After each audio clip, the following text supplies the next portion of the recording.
Welcome to Your Good News. I'm Rena Sargentopoulos. This is a show dedicated to nothing but things that will make you smile or at least help you find hope and faith in humanity. The world is a rough place, and sometimes we just need to hear some of the good things going on. Let's start off with the story about an unlikely author, a Minnesota girl making a name for herself by publishing her first book at the age of 9. Raya Katene talked to Kiki Garcia about her indigenous roots and how they inspired the story. At this small, independent Minneapolis bookstore, thousands of stories line the shelves. Some of the author's autographs even dot the walls.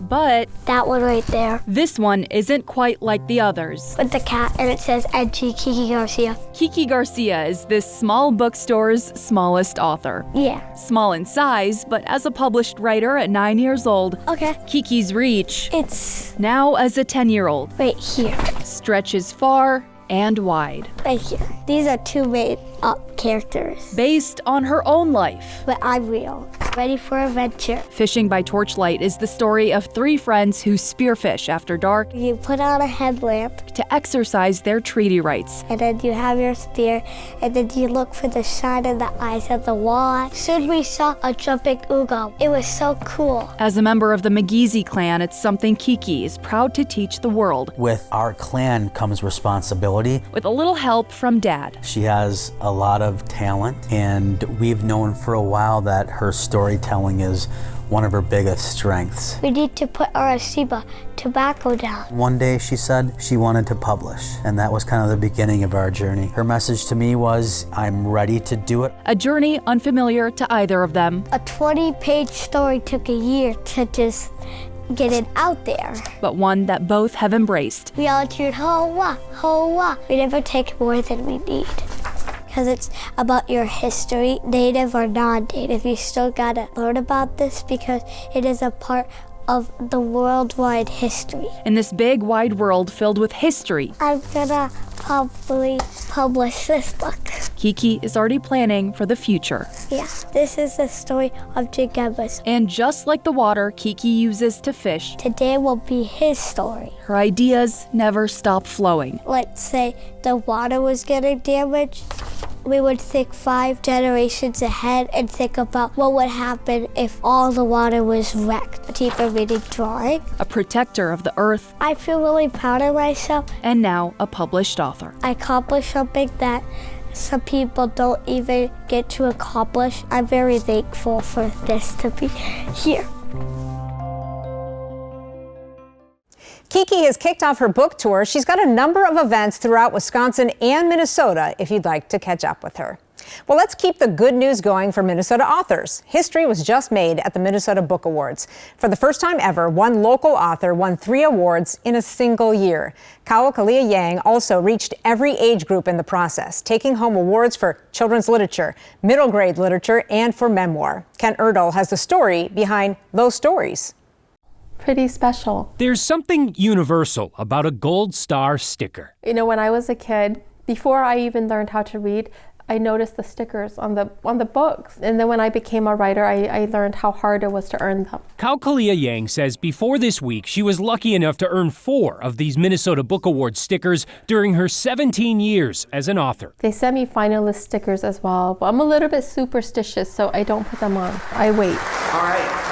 And the winner On Tuesday, for children's literature is she didn't have to wait long The Rock in My Throat by Kaokalia Yang.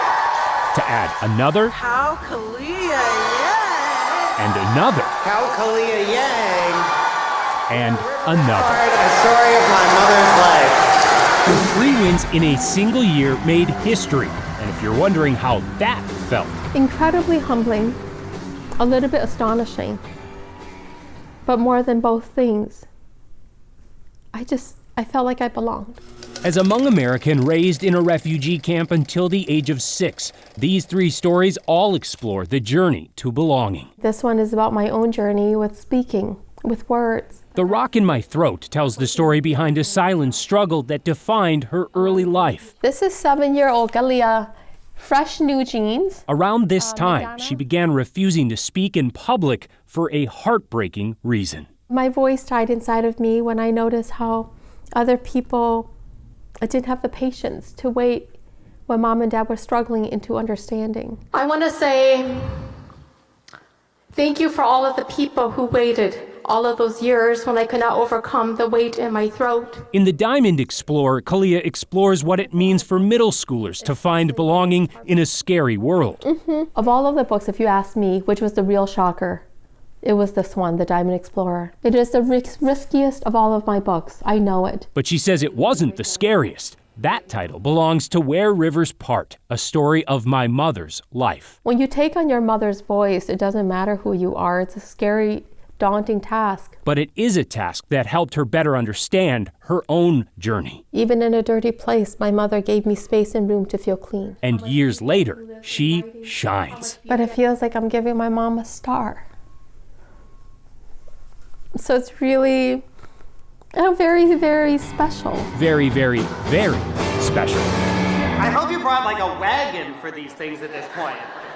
I came with many hands. I was there because they lifted me.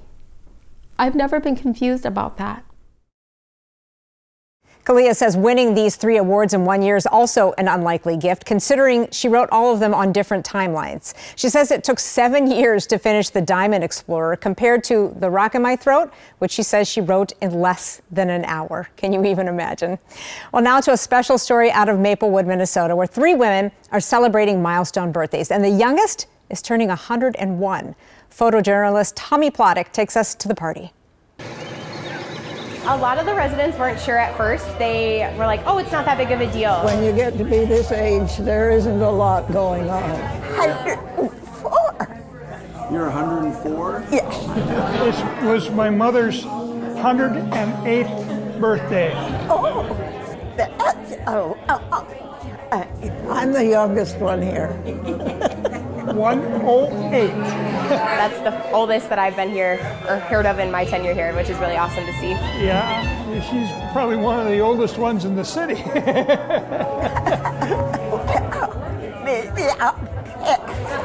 It is a huge deal that you are 101, 4, and 8. We want to celebrate that. We want to celebrate you. We also want to take a look back at what was happening in history at that time and just compare it to what's going on now. I spent my first 17 years without electricity. Time goes fast when you're having fun. When I think back over those 100 years, all the wonderful people that were part of our life were a blessing to our lives. That's how life can be good. Coming up, the latest group of Minnesota State Troopers has accomplished something no other class has done since the 1970s. And remember the Rubik's Cube? How one man is using it and his life story to inspire others. But first, here's some of the good news that you shared with us this week. Rob Dixon in Crystal says saw this white squirrel a couple of days ago, but finally got him to sit still, just hanging out with his friend, enjoying some breakfast. What's that? I love those when you see those, yeah. We've got a white one and a black one near school. Barb in Woodbury says my great-grandson Mason and his family went to Orlando during spring break this year. When he found out his kindergarten teacher would be leaving on a cruise from Orlando while they were there, he asked his parents if he could go wave to her when the ship left. He was sure she would see him waving. My goodness, how cute is that? Everyone loves their kindergarten teacher. Gretchen X from Maple Grove says, this is Betty Jo, a 2-year-old miniature schnauzer from Coco's Heart Dog Rescue. She attends an advanced obedience class, and we did a fun activity. She had to stay in a sit or down position for 30 seconds as plastic lays were placed on her. She got 22 lays in 30 seconds. That's impressive. She also does an agility class as well. Take my dog, please. That looks like figure it out. I can't even imagine my dog sitting still for 12 seconds. Yeah, just keep throwing this stuff on me.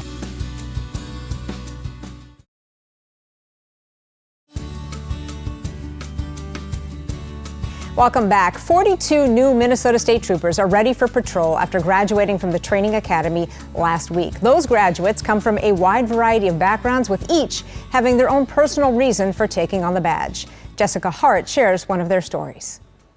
Minnesota State Patrol! Dressed in brown with a touch of gold, 42 new state troopers took an oath. All this I solemnly swear. All this I solemnly swear. They all come from different backgrounds, but they all want the same thing: to serve their community. I just want to keep the people safe and protect them. There was no other job for Trooper Salar. No, man. Many in his class grew up in Minnesota. Lar grew up overseas. My family fled to Thailand because of the civil war in Myanmar, where I was born. I came to the United States when I was 11. He lived in a refugee camp for 8 years. Life there was difficult because we weren't rich. We didn't have anything. Most of the day we'd go out without having anything to eat. And it's difficult, but we get through it each day. At 24 years old, he's now a state trooper and a part of a class that made history. For the first time since 1977, every single cadet in this class has graduated. Such a rare occurrence. It's been 5 decades, but they made the commitment when they showed up in January that they would encourage and support each other to come back every Sunday. But you rose to the challenge, and you rose together as the committed 70th. The committed 70th class will now march out into the community, a role Lar is proud to have. They could choose not to accept me to this country, but instead they did accept me, so I want to give back to them and show them that I really appreciate them giving us this opportunity. An opportunity for a fresh start, an opportunity he hopes to return. I'm ready to serve the community and give back to them. Lar got assigned to cover the Worthington area, the same city where his twin brother works as a police officer. Well, this next story is out of Loudoun County, Virginia. There's a man there with a rare gift, and now Sean Martinelli shows us how that gift is being used to inspire others. At the Claude Moore Recreation Center in Sterling, Virginia, every day, Sam Richard thinks about solutions. Sometimes I would come here when I'm not working and just walk for miles on end. Sweeping, thinking, solving. The bell is right there on the right side. This guidance counselor approaches each task as if it were a puzzle. Sometimes I will be like, if you like this, I'm sure you'll like the Rubik's Cube. The Rubik's Cube. Done. 40 seconds. Go. Scramble one up for Sam. Done. 38 seconds. And his brain can somehow do that. Done. 33 seconds. Done. 26 seconds. It's especially confounding when you consider this. I was born without the corpus callosum, the centerpiece of the brain that connects the hemispheres. He's a genius, right? It's the same condition Dustin Hoffman's character had in the movie Rain Man. Do you know how much the square root of 2,130 is? 46.15192304. I was a happy kid. 32 years ago, Sam arrived missing that crucial piece in his brain. Fun life as a baby. It made solving the puzzle of life each day difficult. They would kick over my projects. Sam was bullied, often. There's a lot of times, he'd invite friends over, they wouldn't show up. So there's a lot of heartache, watching him grow up. That's Sam's dad, Mark. For most things, he just wasn't as good as everybody else, or he was very delayed. Like, he only learned to ride a bike around 12 years old. So there's always just heartache along the way until the Rubik's Cube showed up. I needed a tool to just escape from all that torment. The cube became Sam's escape. A normal 2x2. His hobby. 17 by 17 cube. His form of art. My mosaic of shine. While Sam navigated other things slowly. 4, 5. He could conquer that 3x3 cube fast. There's just more and more and more that things just kept falling in place. You can create something with the rhombi icosahedron dodecahedron. Sam eventually became an official Rubik's Cube ambassador. The algorithms get more seen. He's also a teacher and a frequent speaker. Though Sam's presentations I have a slow learning development. Are not just about solving the cube. Had I not have a disability, would I have become a Rubik's Cuber? Most likely not. In a testament to his son's impact, Mark was recently approached by another father who said this. He's my son's hero. Words this dad It was really neat. never expected to hear. It really was neat. Can you solve all your Rubik's Cubes in your collection? Not all, but a good percentage. Inspiring the next generation is where we thought we'd leave you. I wear this every Halloween. Until Sam introduced us. I'm going to move this over to here. To someone else. I take my time. That's his grandfather, who's now hooked on the cube. I do it every day. At 92. It is tough sometimes, Grandpa, but You got this. Sam offers the same suggestion he gives everyone. Don't give up. Advice for solving puzzles. And I can just bring that back and get that solved. And cracking the code of life. Okay. In Loudoun County, Virginia, Sean Martinelli. There you are. There he is. WUSA 9. Perhaps you noticed the mosaic of reporter Sean Martinelli in that story. Sam created that all by himself, solving 500 different Rubik's Cubes. He says it took him nearly 10 hours to complete. Still to come, Minnesota professional athletes giving back to our community, and an update to a story about Minnesota's largest candy store. But first, here's some more of your good news that you shared with us this week. My friend Dana Wessel says, I got married to this beautiful woman and officially became Charlie's dog father. Dana, I will not tell Amber that you did not mention her in the post, only Charlie. Okay, maybe I just did tell her, but congrats to you too. Seeing you happy makes my heart smile too. I like the phrase dog father. Dog father. I told him, I said, you've always wanted to be a dog father, haven't you? Nancy Mayhofer says our beet group met again at Kincaid's for beet salad. Sounds fun, but she has another one. And while beets are great, I think this one's better and it wins. She says our daughter received her white coat for veterinarian services. Congrats. All right. Beets are great, but that's better. Especially gold beets. Yeah, exactly. And Amanda Whalen says, my daughter Zoe got her first stripe on her orange belt in Taekwondo. All right. Go, Zoe. Can't wait till you get us with that black belt coming up soon here, right?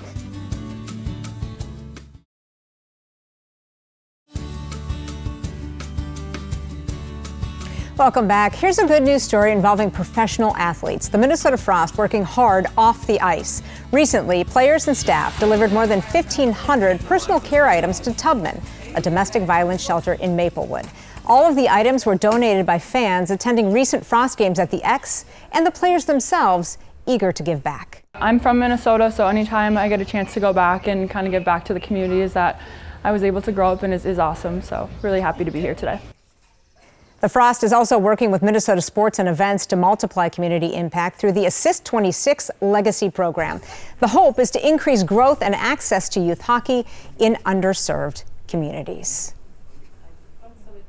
Well, recently, the beloved business dubbed Minnesota's largest candy store opened its doors for the season.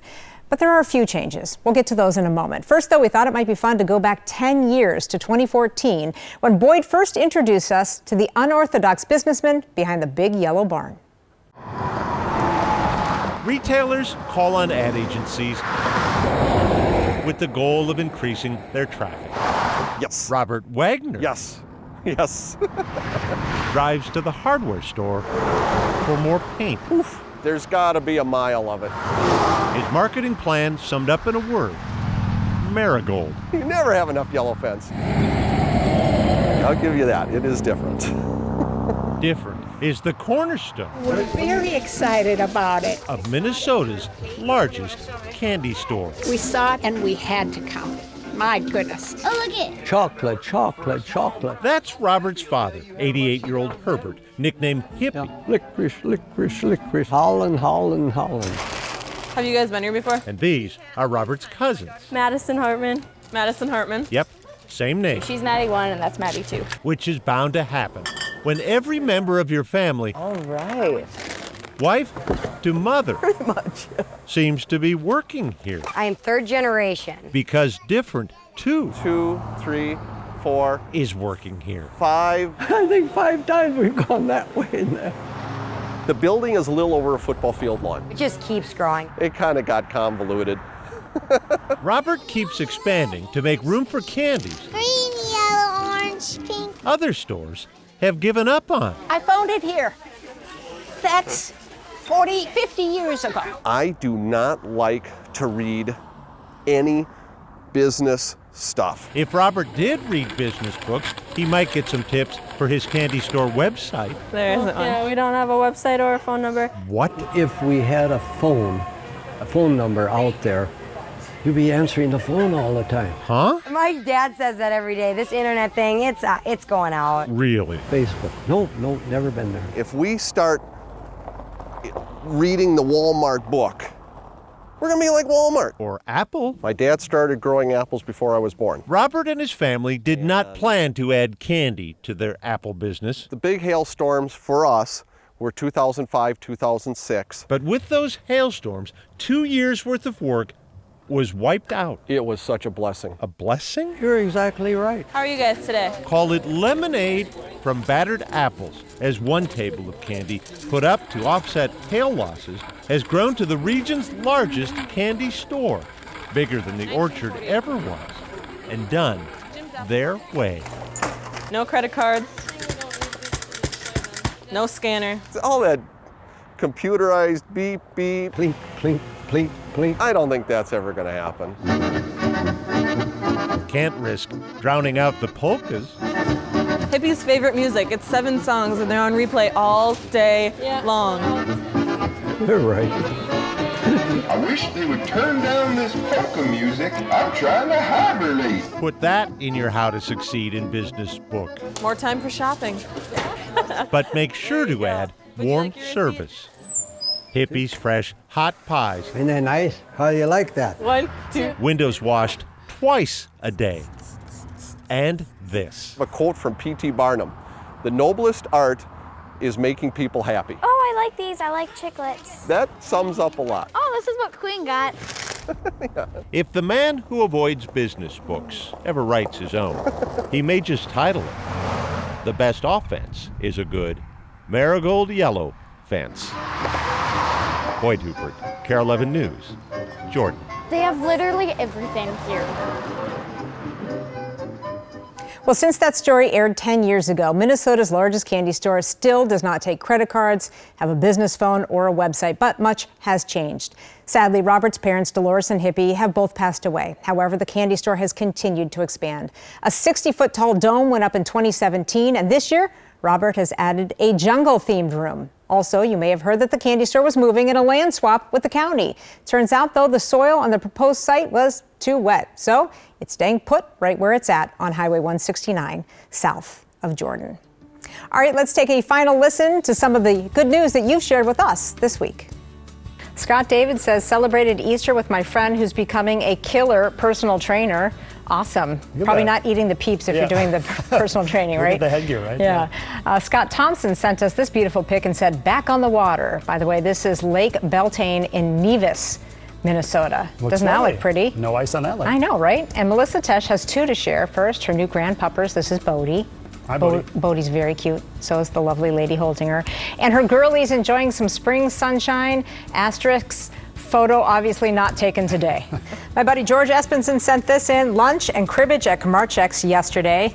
Dang, that place is good, and a reminder to go pay them a visit very soon. Thanks, George. Hope it was great. Joe Lonke says, big wild win last night. Was able to get this photo signed by Heartsy at Ridgedale a couple of weeks ago. Cool. Isn't that cool? Yeah. And Sarah says, I would like to share one of our family's fun Easter traditions. A cousin of mine is a chef, and several years ago, he decided to come up with fun new flavors for our deviled eggs. This year's flavors included buffalo blue cheese, bacon horseradish, dill pickle, sriracha honey chive, truffle and pimento with tomato jam. That's a lot of different flavors. Like, you set the bar too high, dude. Just come up with like one. Andy always makes our holidays bigger and brighter with his creativity and his delicious food. How about that? Bet and I will take an invite. And Michelle says, my son-in-law Eric recently got sworn in as a new firefighter for Apple Valley Fire Department Station 2. After 2 years of probationary training, he took his oath with my daughter Susan pinning him, and my grandchildren Lyndon and Lila, and many family members and friends watching. So proud, without a doubt. Congrats, Eric, and thank you for your selfless work and all you do to protect our community. Yeah, congratulations. Yeah, lots of great news there today. So if you'd like to share your good news with us, we do it every day at the end of our 4 p.m. newscast. Just send us an email to yourgoodnews@kare11.com. Be sure to add pictures or video of what you'd like us to share. New baby, granddaughter got married, maybe you beat cancer, or simply shared good times with good friends. We want to hear about all of it. All right, until we see you again, have an excellent week, friends.